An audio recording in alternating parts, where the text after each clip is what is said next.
why I never did cocaine, because I would love it. Everybody would be like, here's how I feel on cocaine. I'm like, I want to feel like that while I live. So I can't do it because it'll ruin my life. That's how I kind of feel about vinyl.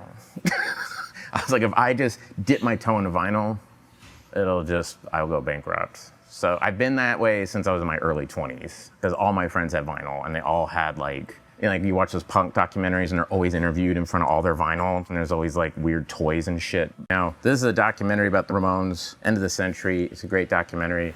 I picked this because, one, I've been looking for it for a while, but I had a copy of this at SNL, and it was in my dressing room. And John Mulaney, Fred Armisen, and I would watch this sometimes, because there's a lot of waiting around time at SNL. And we would watch this, and we would quote it constantly, and mostly Dee Dee. There's a part in it where I think Dee Dee goes, yeah, Johnny was really smart, like, he was smart, like he could make cheeseburgers and make French fried potatoes. At 21 years old, that's like pretty cool thing to do rather than eat some dope and potato chips. And so we would always walk around going, oh yeah, they're smart, they can make cheeseburgers. Warren's smart, he can make French fried potatoes.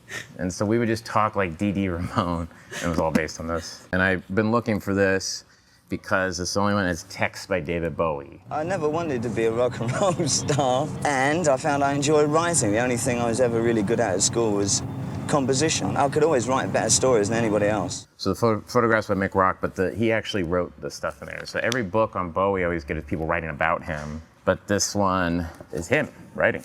So I'm very excited to get into this. A lot of my songs were very illustrative and picturesque. It's nerdy when you get with people who like David Bowie. Why? What happens?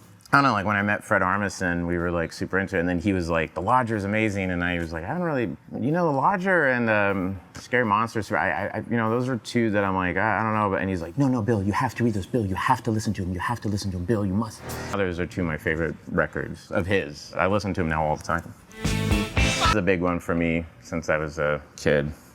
De La Soul, 3 High and Rising.